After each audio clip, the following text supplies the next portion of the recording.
Hello and welcome back to another episode of the Blue is the New White podcast. So guys, listen, I am super excited about today's guest. We had a great conversation. We talk all about the business and leadership side of the skilled trades. And I know that we talk about that every once in a while on this show. And I really, really love when we get that opportunity. You guys know how passionate I am about that space and about those soft skills within the space. So today I speak with Corwin Smith, one of the co-founders of Culture to Cash. They're a consulting firm here in Phoenix, primarily serving the blue-collar world and helping companies, number one, improve profitability and cash flow, which is big in the skilled trades, especially in commercial skilled trades, achieve leadership autonomy, right? We all want to be able to step away from our business and not be terrified that it's going to all crumble. And three, increase enterprise value, because when it is time for us to exit, we want to make sure that we get the most that we possibly can for our business. So listen, Corwin was super candid about his experiences in college, how he finds fulfillment, and also some impactful turning points in his life that ultimately led him down this path. Listen, you are going to want to take notes for this one, so pay attention. Don't forget to subscribe to our channel and at bluesthenewwhite.com to receive all the latest updates. You can now find this podcast on iHeartRadio, SiriusXM, and Pandora. As always, we rely on the word of mouth from our listeners to further this mission. So if you enjoy the episode, please do me a favor. Take a minute to rate it, review it, and share it. The future generations of tradespeople depend on it. They depend on you. So thank you again and enjoy this episode of Blue is the New White with Corwin Smith. Hello and welcome back to another episode of the Blue is the New White podcast. I'm super excited about our guest today, Mr. Corwin Smith from Culture to Cash. He's going to talk to us a little bit today about his journey, number one, and then also what he does specifically for blue-collar businesses.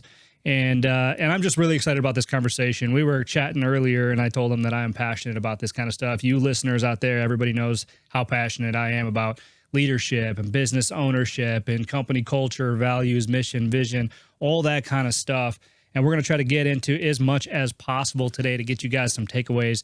But first, Corwin, man, welcome to the Blue is the New White podcast. Josh, thanks for having me. I'm stoked to be on, man. Really cool. Yeah, man, I'm excited. So for those who don't know who you are, why don't you go ahead and just kind of introduce yourself, tell us, where you came from, how you got to where you are today. Yeah. Today, I'm a business consultant, business coach, call it what you will, for companies that are typically anywhere from 20 to 500 employees, to really define it. Mostly owner-led, though I do have a client that's publicly traded. And most of them are actually in the trades, Josh. And what we really help companies with is three primary outcomes. Number one is improve the profit and cash flow position of the company. Number two is improve the leader's autonomy, like freedom. And typically it's the owner, but like their freedom from the business, right? Most owners start the business to make more money and have more autonomy, but they figure out that like they're making less money in some cases, and even worse, they have less autonomy than they had working for someone else, right? Yeah. It's like a perfect hell. And then the third thing that we work with is really improving enterprise value.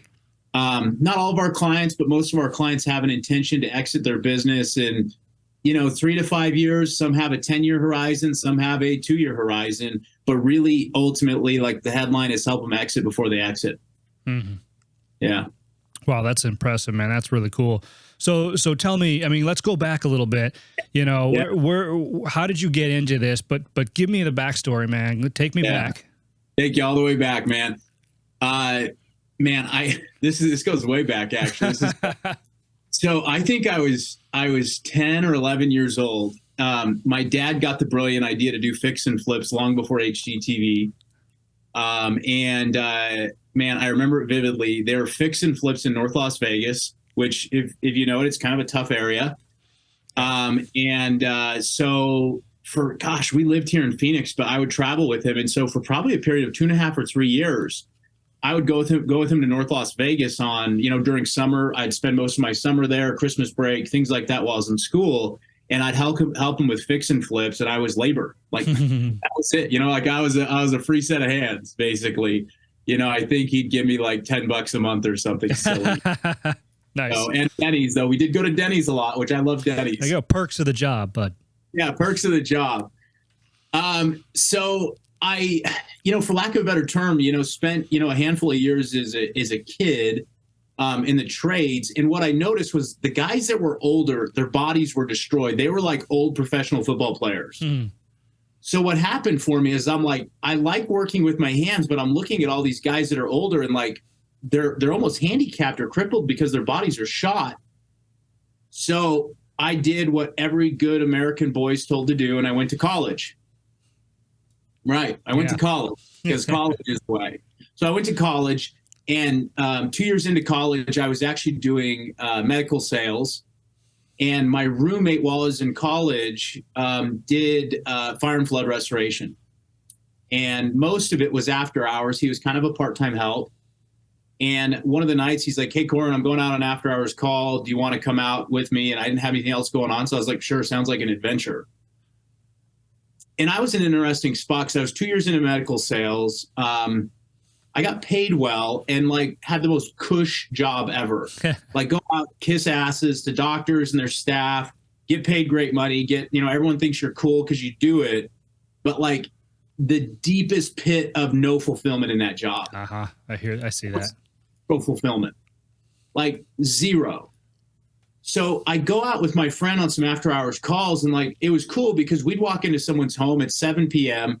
Their house had flooded, and like we were able to literally sit there with the homeowner and help them stitch the pieces of their life back together. And I'm like, I like to help people. Like it's been at my core since I was young. So all of a sudden I had this huge moment of awareness, and I'm like, wow, this is cool. This is really gratifying and fulfilling. I ended up quitting my medical sales job and doing the disaster restoration stuff while I'm full-time at Arizona State University. Wow. Right? Kind of working both. And then the guy that ran the company, his name's Adam Webster, he approached me and he's like, "Hey, Corwin, like, you want to start a company?" Because I had a background in sales and marketing and business, and he knew restoration. And I'm like, Adam, I got to get a college degree, dude. Like my parents didn't graduate from college. And I'll admit, like, it did negatively impact their situation, which is a different story for a different time. But I was like, I'm going to finish college, so I'm not going to start a company. He's like, cool, dismisses it. And then we have lunch, like, I don't know, a month later. And he's like, hey, like, consider these numbers. And we started to do the math. And I'm like, all right, so we could do a couple projects a week, make probably the same amount of money we're making now, and we don't have to deal with our boss, which is a whole different story. But what I was clear about, Josh, was like, I don't want to knock on people in the trades, but the trades have a bad reputation, and for a good reason. Most people count on when you hire a contractor that they're going to like communicate really poorly or miscommunicate or something like that. They are probably going to like whatever the price is, it's going to get jerked around like that. And then you're going to have like quality and timing issues and things like that. So I said, hey, Adam, like, I want to be clear. If we're going to start a company, I'm game, but you got to be clear about a few things. Like, I want to start a company that is different and is like a brand that people can be proud of. I'm not okay with hiring guys that are drug addicts. Nothing wrong with someone that has a drug addiction, but like, I wouldn't feel comfortable putting them in my home, so we're not going to put them in our clients' homes. Okay, we're going to do that. We're going to have our guys actually look professional. Like, they're going to look like professionals. They're not going to look like some guy that we just got from labor systems. How about that? Good, we're aligned. So that was, fall of 2009. Him and I both were full-time college students. I was in the accounting program because I was going to be white collar. You ready for that one? Yeah. White collar. And what happened was we start the company. I get in accounting 330, I think it was, which is financial accounting, which still doesn't make sense to me. Other companies, it's useless in my opinion. And I'm like, I'm not doing accounting. So I switched to business management. And so that was our start. So I switched to the business management program. We joined, kept growing the business. And then two years later, when we graduated, we'd gone from 0 to 20 employees, which was really fast, while we're both full-time college students. So it was like the awesome. same year I got married, I started a business and started at ASU in my, sophomore, junior year at ASU. Like, talk about biting off a lot. Yeah, no kidding, man. But there was like collateral damage. Like, thank God, my wife stayed with me, and she's been so gracious and amazing, because there was like difficulties because I worked insane hours. Yeah. And it was like, hey, Friday night's date night, and no, I got to go take care of something, either a project or whatever it was, or Saturday where I spent, no, I got to go do it. Like, it was chaos. I hear that, I hear that a lot. Let me stop you right there. I got a quick question for you. What kept you moving forward through that? Because, in the moment, this same thing happened to me, right? I've gone through my workaholic phases. I would consider myself a chronic workaholic, but we find ways to deal with it. But, we often don't realize when we're in it and when we're doing it, right, what the kind of damage that we are causing. So I'm curious what kept you moving forward, and then at what point you realized that, oh shit, maybe I gotta make a little adjustment somewhere. Yeah, it was 2012. I attended a 6-day leadership training, and it was the first time that I'd been away from the company for a season. And my partner, we were both gone. Like, we were both disappeared from the company for like, I think 3 or 4 days. No cell communication, because he had another thing going on that he had to be gone for. And in the training, like, I had like a moment of meaning and like some existential experience, best way to put it. Yeah. And like, I got really clear that I wanted my life to be about contribution and making a difference for people and the quality of their lives. And the same thing that happened is, like, we were both forced to be away from the company. And so I remember I was at the airport. It was a Saturday. I called my office manager and I say, hey, Sally, like, how are things? And like, they're having like record sales, like things are going better than ever. And I'm like, holy shit, this is cool. Like, I actually don't have to be totally hands off on working so hard. And number two, like, my wife is like frustrated that I'm not around much. And that's not fair to her either. Right? Because when I got really honest with myself, it's like, I'm really working to take care of my family, myself and my family first. Like, that's it. Like, let's get grounded in reality. If I don't take care of myself and my family first, anything I do at work is meaningless. That's right. That's why they tell you to put your own oxygen mask on first, right? Yeah. So like, that was like big shift number one, was like, okay, cool, we can be away from the company and it's not going to burn up. And then big shift number two was like just having this time where I got deep reflection and understanding about like what I wanted my life to be about. And I would say, like, probably come from a long line of workaholics. My grandfather on my mom's side, like, he was a butcher. And I remember in his 60s, like, he kind of walked stooped crooked because he'd heaved beef carcasses his whole life. Like 70 hours a week, heaving beef carcasses like that. Wow. And I'm like, I don't want that to happen to me. The other thing that showed up too was in 2012, I was in like a mastermind group. And a buddy of mine in the mastermind group owns a local moving company. I'll throw him under the bus, Derek from Get Your Move On. And he looks at me, he's like, Corwin, he's like, you're getting fat, dude. Like, he didn't even mince his words. I got 120 pounds heavier than I am now at that point. Oh, wow. I was fat. Let's just be clear. Wow. And so it was like things were kind of collapsing in on me. Like, my lifestyle, the way I was running the business wasn't working at all. At all. That's interesting, man. So when he looked you in the eyes and was like, dude, you're fat, was that kind of like a realization for you? Like, holy crap, what's going on? Was that like the moment? I don't know if there was a moment. I think it was multiple moments. That's fair. Okay. Yeah. I don't know that I had like a road to Damascus experience like that. It was more like multiple moments. And it was like, that's kind of how I work though. Like, if I got to make change, and like the big man or God or whatever's speaking to me, it's like, I got to hear it 7 times. I'm dense. Sure. Yeah. It goes it just builds, right? Little by little. And you're like, finally like, okay, maybe I should pay attention. It was that same year in 2012 that I hired my second coach, Larry LaPrade, kind of a Renaissance man, land developer, gone there, been there, done that kind of thing. And he told me, he's like, hey, Corwin, every single one of my clients works out 6 days a week. for 6 months, I'd meet with him biweekly, and he kept fighting me on working out 6 days a week. And I had all the excuses in the world. But what he told me was, he's like, look, man, this is all about your brain generating brain-derived nootropic factor, BDNF, which helps rewire your brain and also improves your mood. Yeah. He didn't say anything about I'm fat, which I was. Nothing about how I looked. It was really about like the psychology of it. And I would say, like, shifting to sweating 6 times a week, 30 minutes a day was his threshold. It's like 30 minutes a day, 6 times a week, was a massive game changer for me in business. Massive game changer. Yeah, I love that. I want to stop right there real quick, and I want to make sure the audience heard what you just said, because there's a lot of value in that, and I found it as well. You know, when I go to the gym, right, and I'm in the gym 5 days a week, and then I run the other 2, you know, and it truly does improve the quality of your life in almost every area.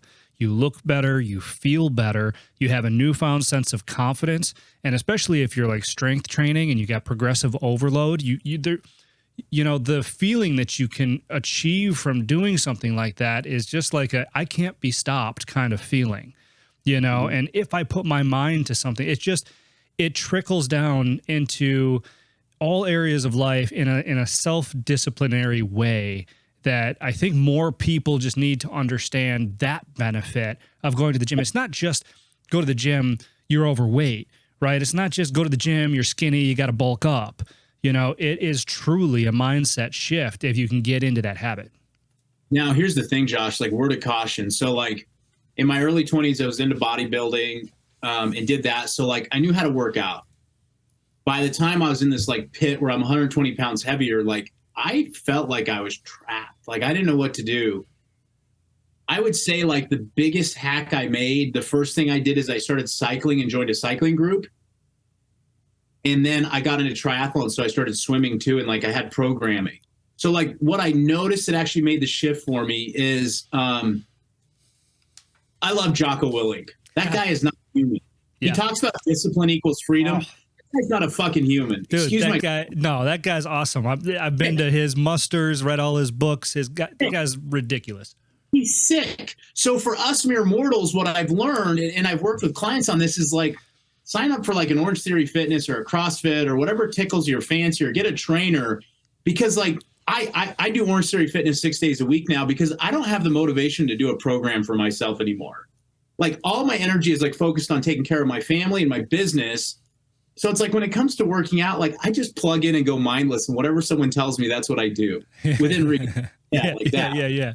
So like if people are feeling jammed about exercise, like my like feedback is like, try on getting a trainer or doing like Orange Theory Fitness. I like it because it's low impact, or CrossFit or something. Yeah. Don't like go out of town. That's really good advice, I think, you know, and that is really true. You don't have to go at it alone, right? And it's one piece of many, you know, that is that can fuel the rest, right? But it's just one piece of many. So no, that's really great advice.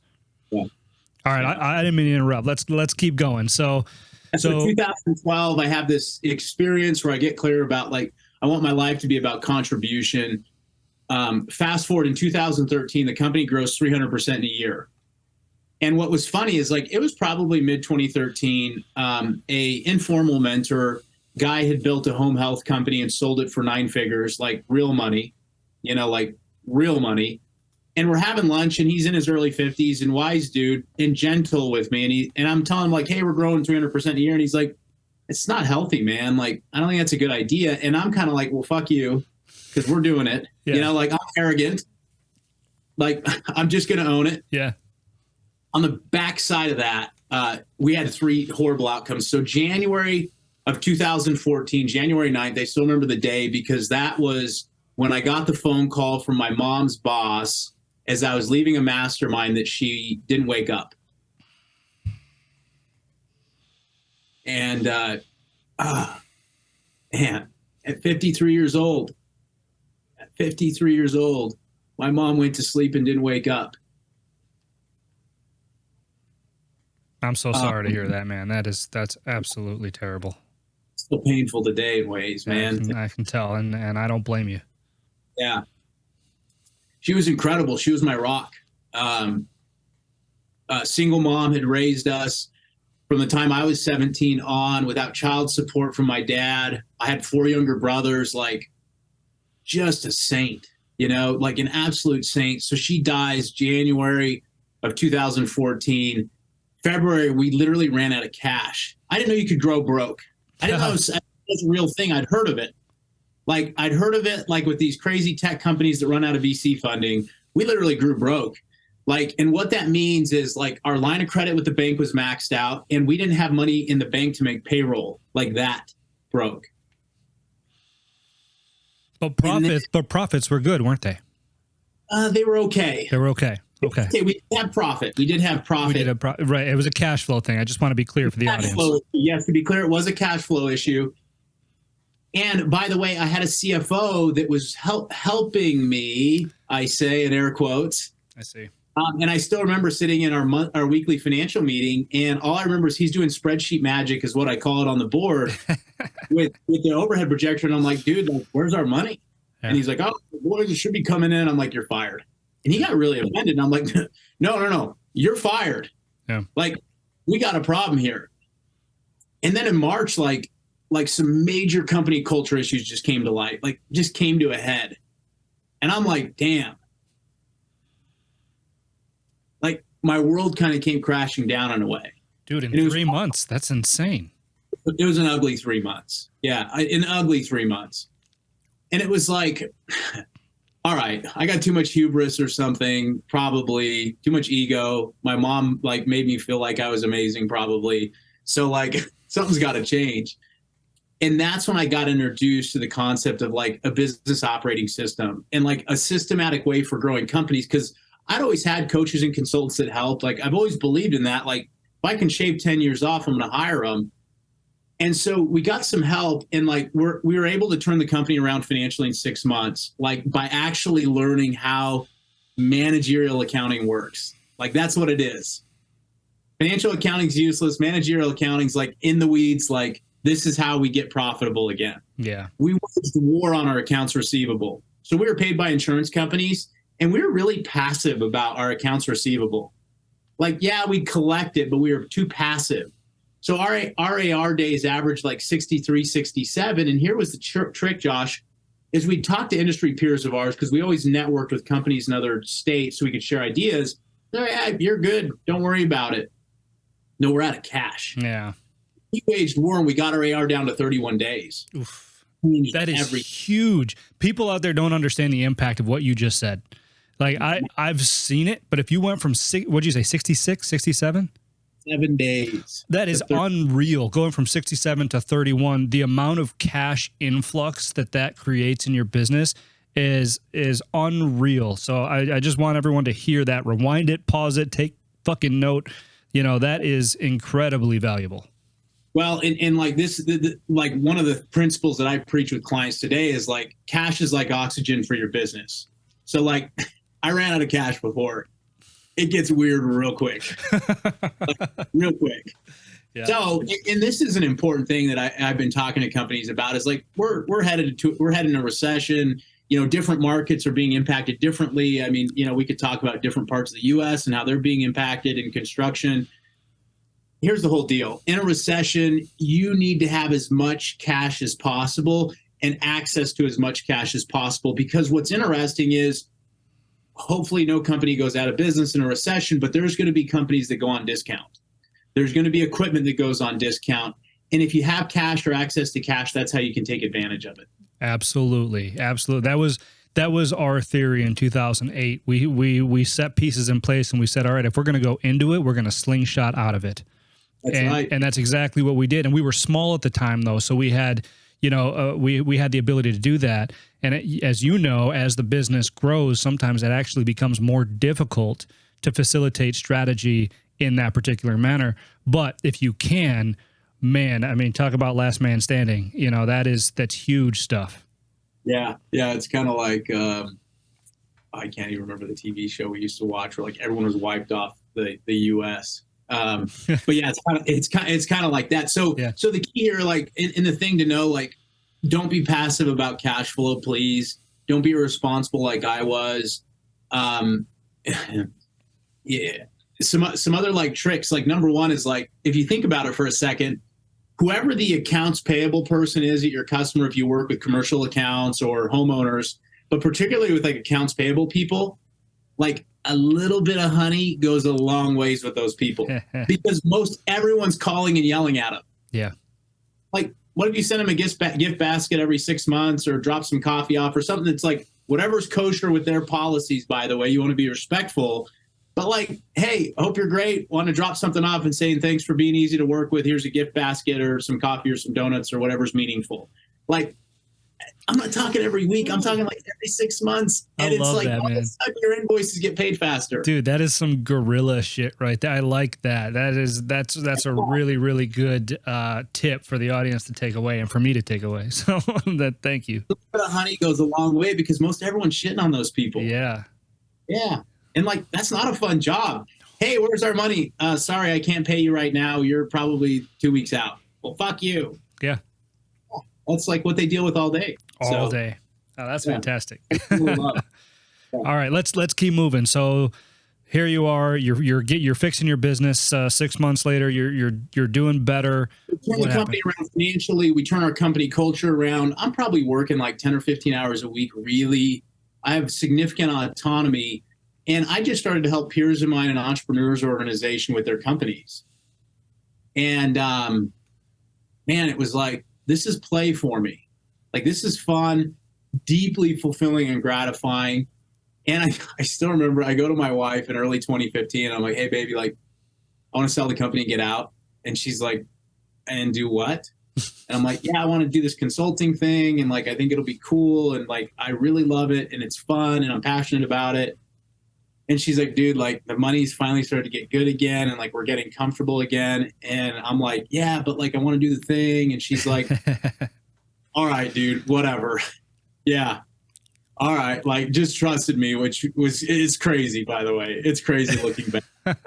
And yeah, so 2016 sold the company. I mean, the rest is history. 7 years now, which was kind of wild to celebrate that anniversary this month.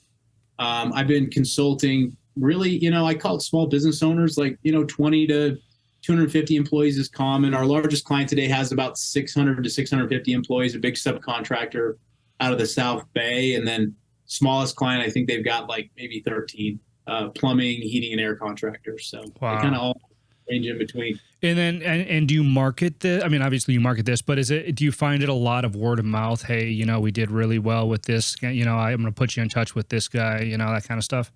This happened. A plumbing, heating, and air contractor kicked off with in March. He was at the point of like wanting to sell his business because he was so burned out. Wow. Like frustrated. And, you know, I did a basic valuation of his company, what it's probably worth today. Like, you know, a company's worth whatever someone will pay for it, but here's probably what it's worth. Is it enough? And he's like, no. I was like, all right, so let's do some modeling, financial modeling here. If you grow it to this point, takes, what do you think? And we agreed it's 3 to 5 years. It'll be worth this. How about that? And he's like, it's an entirely different conversation. I said, yeah. But like I could tell in the back of his mind was like, I don't know if I can keep going for 3 to 5 years the way my company's going. Like, I'm burned out, I'm stressed out. And so I said, hey, just trust me on this one and watch. We kick off in March. Right away, through a process we identified his operations manager he hired was not the right person, got rid of her, switched up how he did his meetings, put KPIs in for accountability. It was about 2.5 weeks ago. We were doing some customer surveys and work like that. He reported he's working now 10 hours a week less. He's finally able to lead and manage his company and his passion's back.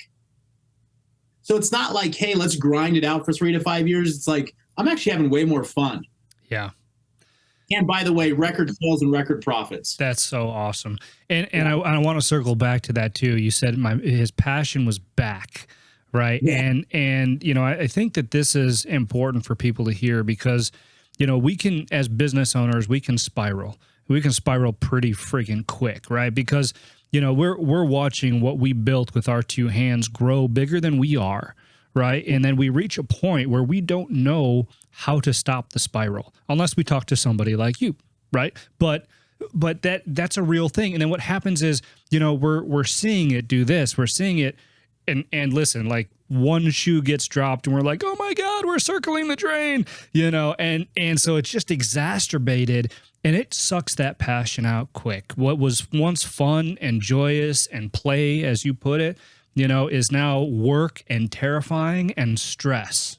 Well, and the biggest driver of this, Josh, by the way, is like the thing no one wants to talk about. It's people. It's your team. Yeah. It really is. Like, if you love coming to work, chances are you got great customers and great employees on your team. If you hate coming to work, you probably got some people that need to leave your team and probably got some customers that need to leave your business. That's exactly right. Yeah. And so like what's really challenging about this, and like I'm not knocking on anyone, I messed up hiring a lot too. Nationwide average statistics for hiring success, 25% of hires are actually good hires. About 18 months ago, we launched a program helping our clients specifically source and hire the right candidates. Last we checked with the data, 90% of the people that we help place in positions are still with the company 12 months later, and the hiring manager reports they'd enthusiastically rehire them again. So like we've got it down to a science, and I don't say it to brag. I just say it because like if you're not happy with your business, there's a good chance you're just working with people that you shouldn't be working with. Yeah. No, that's huge. And really simple, but not easy, right? But you're absolutely right. I mean, and anybody who's owned a business and at any size can relate to that statement, right? Oh. And I've always said, listen, the people in any business are what make it fun and make it challenging, right? Without the people, if it was just logistics all day long, I'd be a fucking billionaire. I'm telling you that right now. Yeah, you're a magician. Exactly. But the people, right, are what need to be managed. The people are the business, and they are the ins and the outs. They are what make it work or don't. And it's all, that's why I got so passionate about leadership, because, as I was coming up in this industry and in this business, I was a 26-year-old CEO, and I mean, at that time, I think we had 25 employees, something like that. Listen, like, that ain't an easy leadership job right there, especially when the average age of our technician was like 47. That's, who are you to tell me what to do, dude? Yeah. And so that was a struggle in itself, but it wasn't until I understood leadership, because I had no idea. I was a technician turned leader eventually, and I didn't know what the hell I was doing. But once I got my arms around that, you realize the value in it, and you realize, okay, it's not about the logistics. It is about the people. You've got to focus on that. Peter Drucker, famous management thinker, he said it best, and he said, culture eats strategy for breakfast. And look, like it does for sure. Now, is it like, can you have a great culture and a crappy strategy and win? Probably not. Like, and the case in point here was Whole Foods, right? So I don't know if you remember this or not, but I like Whole Foods, whole paycheck. It's not close to my house, so I don't shop there often, but I remember when John Mackey, and I think like the news outlets missed this. I listened to when John Mackey addressed his team, because Whole Foods, like forever, was started in Austin. They were the renegade grocer, and they sold to Amazon. They sold to Darth Vader, Jeff Bezos. Like, I was shook, right? Because I'm a business geek, man. Yeah. Like, I was shook. I was like, what the hell just happened? I got to watch this all hands meeting. Yeah. And here's what he said. And like, no one talks about this, is he said, we overly focused on employee happiness at the cost of customers and shareholders. So it's like moderation in all things. It's like, and like, look, you go the other way and you treat your employees like shit, like you're not going to have happy customers or a happy pocketbook. So it's like moderation in all things, and making sure that you're balancing employee satisfaction with customer satisfaction with owner satisfaction too. All three of those. Yeah. All three got to win. 100%. It's funny you mentioned that. I was just on somebody else's podcast this morning, and we were talking about this, and I said, one of the philosophies that I've come to find and I've come to appreciate at this stage of my life, only in the last couple of years, is balance, right? Because I was very much, before I was black or white, right? This way or this way, right or wrong. But as I get older, I'm starting to realize that both are correct, and really solace lies in the middle. And it doesn't matter what it is that you're talking about, because the situation that you're talking about right now, culture and strategy, the balance is always right there in the middle. And sometimes you're going to be a little bit left, sometimes you're going to be a little bit right, but as long as you're in that threshold of the center, that's where the magic happens, man. And so I'm really glad that you said that. And I'm really glad you said the magic word, balance. Yeah. And the hard part is, like, there's no prescription. Right. There's no instruction manual. Prescription, like, there's best practices, and that's what I help clients with, is a series of best practices and things that I know work. And then it's like specifically for each company, it's like we got to dial it in for your company, for what's right for you and your business, because there is no prescription that works every time, every place. Yeah. No, 100%. And then specifically for the blue collar space, right? I think culture in itself is important. There's a ton, and listen, I don't know how this is going to land with you. You're probably a more of an expert in this than me. I've only seen one culture. You've seen a bunch, right? So take this with a grain of salt. But from my observation, I would say that blue collar culture is just a little bit different than the rest of the cultures out there. And the reason I say this is because we're a candid bunch, right? Oh, yeah. We don't buy into bullshit, right? And as a people, and I'm generalizing, I try not to generalize people, I've learned that. But in the blue collar space, listen, it is a fact that, somebody can look at something and they can see through it, right? That's why people are such a big issue in this space, because people can see through personalities, right? And culture, from what I've found, is the same way. So if you throw up on the wall some canned cultural statement like honesty, integrity, all this kind of stuff, people see. My company in 2013. Right. So, dude, so the same consultant, he had an incredible pedigree. I'm not going to out the guy, but incredible pedigree, smart dude. And he's like, Corwin, he's like, you need to do some stuff for culture. And I'm like, no, culture's bullshit, dude. We don't need that. That's like what I said. And he's like, no, you got to have core values. I'm like, all right. So my buddy was one of the founding members of a really progressive commercial real estate firm in town. And so I'm like, they had like their principles or core values on their website. I'm like, those sound good enough. We literally ripped them off, swiped them. I made some tweaks, and we had posters made with a graphic designer and posted them on the wall, right? And we're really going to do culture good, Josh, because guess what? We're going to put it in a refrigerator. We're going to load it with snacks and energy drinks, and we're going to do more paid time off, and we're going to do a 401k. Our culture rocks. Yeah. With an X. So we're unearthing this whole thing, and it's almost like the company was still operating, and we were, thankfully still had sales. It's just profit and cash sucked, and kind of unearthing and figuring out what happened. One of the big drivers of cultural dissatisfaction was they've got these values on the wall that no one lives, even the owner himself. Yeah. I was pissed when I first heard that, it was so true. What do you mean I did it wrong? Oh my gosh, man. So you're right. It's culture has to be authentic, man. Whatever is an authentic expression of you and your high performing people, that's your culture, and make it that. Don't try to be Amazon or Apple or whoever you think is cool. Make it authentic to you. And if it's weird, cool. One of my most successful clients, ironically in the physical therapy space, with culture, they literally built a cult. They put the cult in culture. It was weird. It was a little bit weird. And the owner will tell you that. But they went all in on what was uniquely them. And it was cool because they had a place where it's everyone that shared similar values and shared similar purpose in the work they were doing. It was like a magnet for those people. They were high performers, by the way, and cared a lot about patients. Every now and then they'd make a mishire, and it's that mishire was ejected within 2 weeks. Comes evident right away, right? Oh man, dramatic. Yeah. There was no fake in the funk. Man, that's wild. It's funny. I like to say, culture breeds your brand and your brand feeds your culture. So That's once right. you get it right, it's a self-fulfilling prophecy.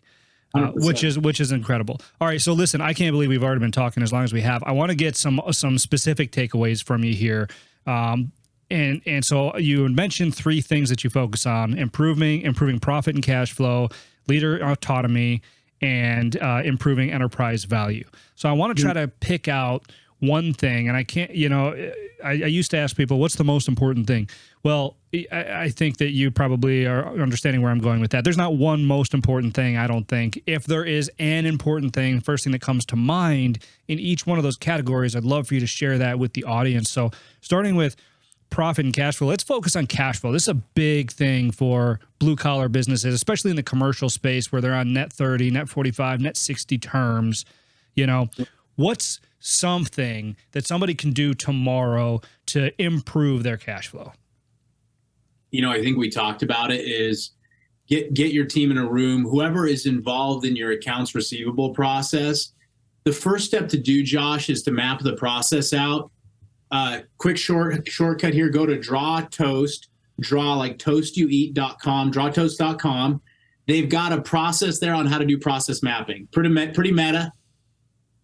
I ran lots of these workshops with clients, and it'll take you through a process whereby you can actually map out your accounts receivable process.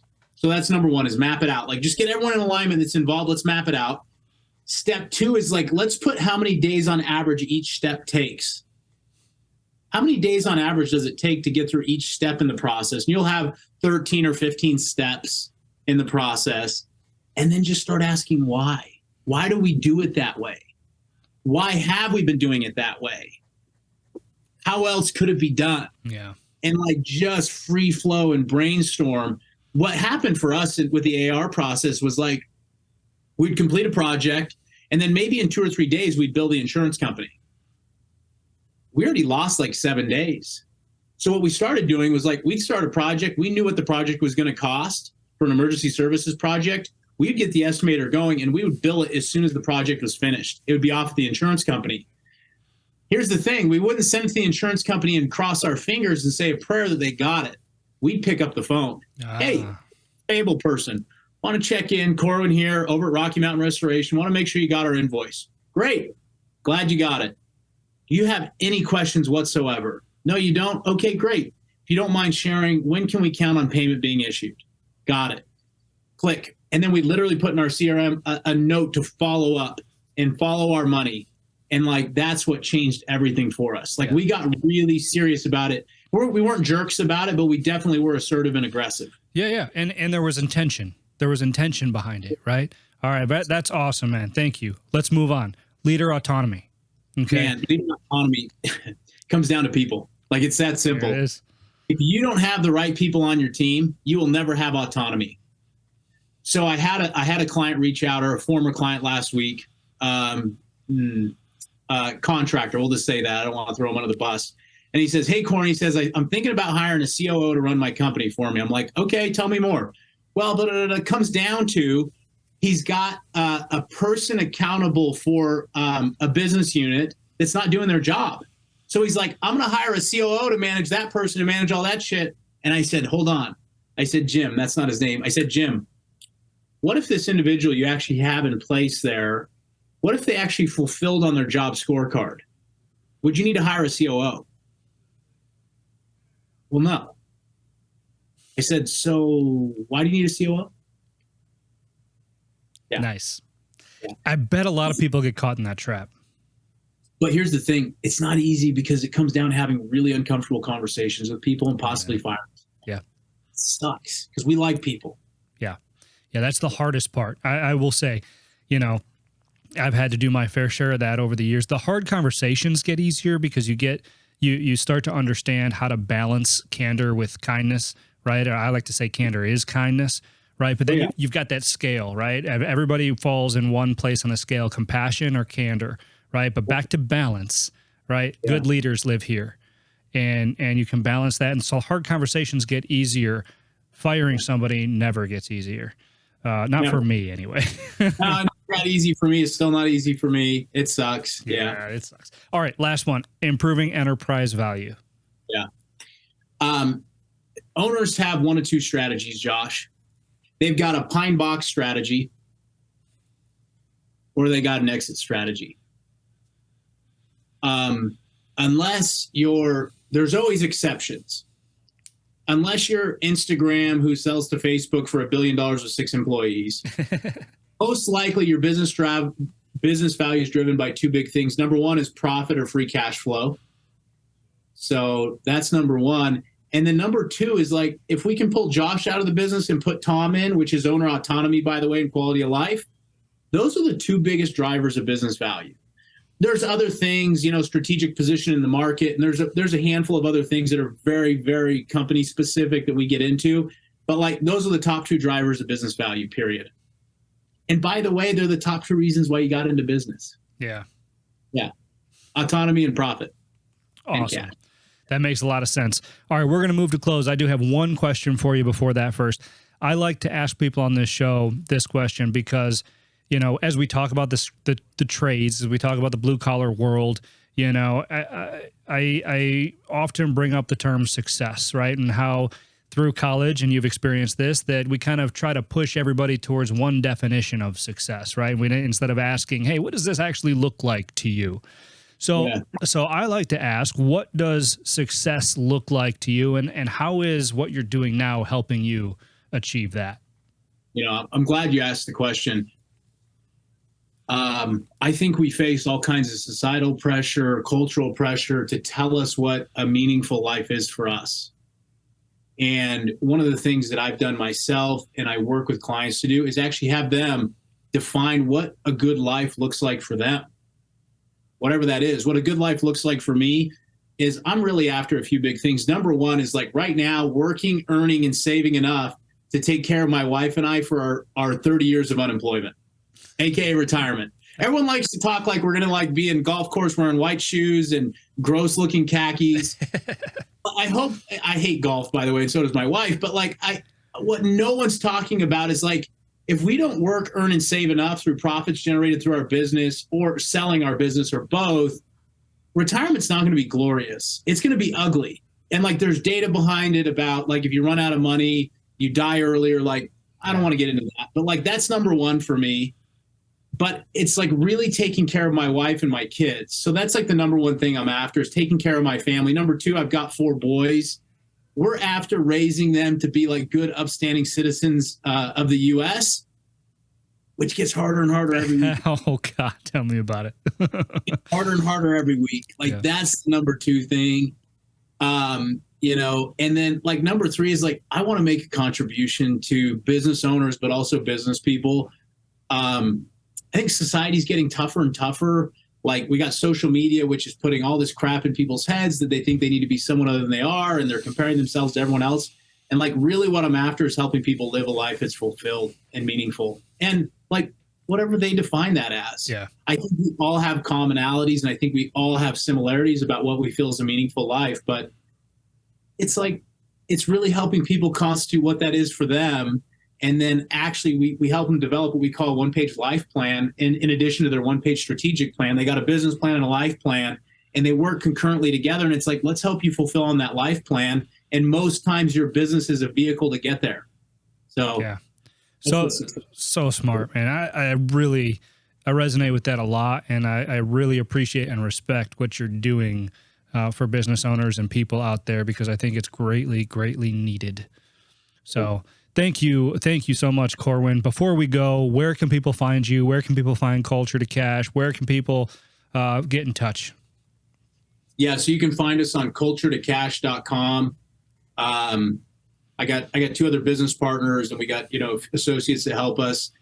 They post stuff on social media. I'll be honest, dude. I'm like a Luddite. I don't even know where they post or what they post. I know that our website is current. I have a LinkedIn profile that I never update.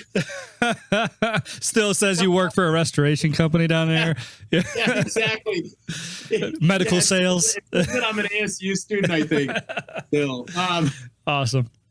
So, but yeah, culturetocash.com is where you can find us. We've got free resources on there. You can book a call if you want to talk to me or one of my partners, see if we might be able to help you. And I have no idea what even their social media handles are, but they put stuff on social media. So sorry, guys. they're like, damn it, Corwin. What the hell? No, that's great. I'm sure you can find all of that at the website though. And don't worry about it, man. I'll find it and I'll tag you guys in it. So I'll take care of all that. I got you. Thanks, bro. Yeah. All right, Corwin. Well, hey, thanks so much for spending your valuable time with us today and giving us all that incredible insight. Thanks again, man. It's an honor. Thank you.